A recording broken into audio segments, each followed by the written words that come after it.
Hello दोस्तों, मेरा नाम विपिन है और मेरे यूट्यूब चैनल में आपका स्वागत है। इसे लाइक कीजिए, सब्सक्राइब कीजिए और अपने दोस्तों को बताइए इस चैनल के बारे में। मैं आज अपने इस ऑस्ट्रेलिया आने की जर्नी के बारे में बताना चाहता हूँ। आज है 15 जनवरी 2025 और मैं सिडनी में बैठा हूँ। आज से 7 इयर्स बैक मैंने सोचा भी नहीं था कि मैं सिडनी आने की प्लानिंग कर रहा हूँ या फिर मैं किसी डेवलप नेशन में जाने की सोच रहा हूँ। मेरे लिए पहली जर्नी ऑस्ट्रेलिया या किसी भी कंट्री के बारे में जानने की तब शुरू हुई जब मेरा एक फ्रेंड ऑलरेडी कंसल्टेंसी में जाता था और वो मुझे साथ में ले जाता था कि चलो यार देख के आए, पता करते हैं कि ये पीआर प्रोसेस होता क्या है। चलो हम भी चलते हैं, क्योंकि हमारे जान पहचान के सारे लोग डिफरेंट डिफरेंट कंट्रीज में जा चुके थे, यूएस या फिर यूके। और हम इंडिया में अच्छी अच्छी कंपनीज में होने के बावजूद भी हमारा इंटरनल मन करता था कि जाएं, हमें ऑन साइट मिले, हमें भी कहीं से स्पॉन्सरशिप आए और हम बाहर डेवलप नेशन में रह के वहाँ देख के आए और वहाँ के पैसे वहाँ उनकी करेंसी में कमाएं। तो दोस्तों, जर्नी मेरी 2018-19 में शुरू हुई, जहाँ फिर हम लोगों ने फिर स्टार्ट किया इवेल्युएट करना कि हमारे को कनाडा या ऑस्ट्रेलिया वहाँ पर कितने पॉइंट्स बन रहे हैं और हमारे लिए कौन सा कंट्री ठीक रहेगा। अब मेरे पास ऑप्शन ना तो स्पॉन्सरशिप थी, ना ही ऑन साइट थी, तो permanent residence was the only option for which I have to started the process. फिर हमने पता शुरू किया कि अब क्या क्या इसमें चीज़ें ज़रूरत होती है, और हम डिस्कस कर रहे थे कि वीज़ा कौन कौन से अप्लाई करें ऑस्ट्रेलिया में आने के लिए। तो जी, डिफरेंट पर्पजेस के लिए वीज़ा मिलते हैं यहाँ पे। पहला तो ये है कि हमको मेन पर्पस क्या है, हमको घूमना है या काम करना है। अगर हमको घूमना है जी, तो यहाँ पर टूरिस्ट वीज़ा है, और टूरिस्ट वीज़ा पे आप आ सकते हो घूमने।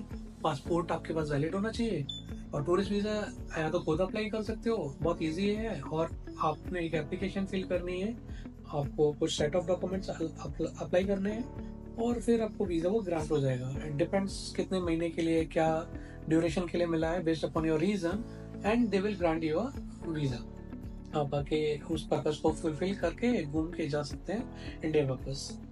दूसरा है कि आपको काम करना है ऑस्ट्रेलिया के अंदर। अब उसके लिए या तो वही वर्क परमिट चाहिए, जो कि ऑन साइट किसी इंडियन एमएनसी से आपको मिल जाए, और आप यहाँ पे काम कर रहे हो, आप यहाँ रह रहे हो, right, that is there. And also you may get kind of like a sponsorship from Australian company, which will give you a visa and they will ask you to come here and do work for that company.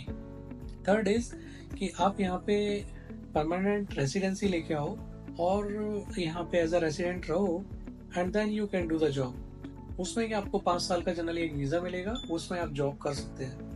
कभी कभी क्या होता है कि हम वो जो भी वीज़ा मिलते हैं ना परमानेंट रेसिडेंसी के, उसमें भी डिफरेंट टाइप ऑफ वीज़ाज रहते हैं। जैसे कि कभी कभी यहाँ पे जो वीज़ाज हैं वो डिफरेंट इसलिए बोल रहा हूँ क्योंकि वो एक क्या है ना कि यहाँ पे बहुत सारे स्टेट्स हैं, तो हमको क्या है ना कि एक पर्टिकुलर स्टेट में रेस्ट्रिक्टेड होकर नहीं रहना। हम चाहते हैं कि किसी भी स्टेट में काम कर ले, जैसे इंडिया में रहते थे। तो वो एक 189 वीज़ा है, जिसमें किसी भी स्टेट में रहो और काम करो। दूसरा है कि नहीं यार, आपको वो वीज़ा तो नहीं मिल पाया, तो अब दूसरा ऑप्शन भी होना चाहिए। तो उसमें क्या है, किसी पर्टिकुलर स्टेट में ही काम कर सकते हो, और उस स्टेट में जब आप काम करोगे तो वो वीज़ा आपको मिल जाएगा, राइट। और वो एक कुछ कंडीशंस रहती है कि आपको कितने साल के लिए उस स्टेट में रहना है, and then you can move. But till the time you have to stay in that particular state and do the work there. Third is that कि आप किसी पर्टिकुलर रीजनल एरिया में रह रहे हो, वहाँ के जाके काम कर रहे हो, वहाँ रह रहे हो। और इन सब वीज़ास को ना मिलने का एक तरीका है कि आपका ऑक्यूपेशन क्या है। आप जिस ऑक्यूपेशन पे हो, उस ऑक्यूपेशन के बेसिस पे यहाँ पे कुछ रिक्वायरमेंट्स रहती हैं, और उन रिक्वायरमेंट के बेसिस पे वो पॉइंट्स सिस्टम रहता है, और उन पॉइंट सिस्टम के बेसिस पे आपको एक पीआर या वीज़ा ग्रांट या मिलता है। तो एक तरीका ये है, इन वीज़ास के थ्रू आप यहाँ पे आएंगे और यहाँ पे आप काम कर सकते हैं। Apart from that, there is another way by which you can come, is student visa.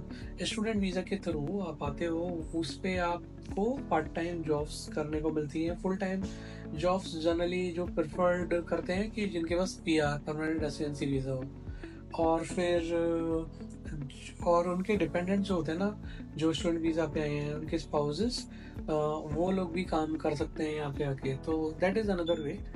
तो आई विल से कि It is always good to plan your things, like where you are sitting. We have to evaluate. हमको evaluate करना चाहिए कि हमारे points कितने बैठ रहे हैं, उसके बेसिस पे ये वीज़ा अप्लाई करनी चाहिए कि कौन सा वीज़ा मिल पाएगा, हमारा इंग्लिश के पॉइंट्स कितने हैं, हमारा एम्प्लॉयमेंट एक्सपीरियंस कितना है, हमारा एजुकेशन क्या है, and we need to get verified from Australian Computer Society. तो एक kind of time taking process है. It will take 6 months to 1 year to 2 year.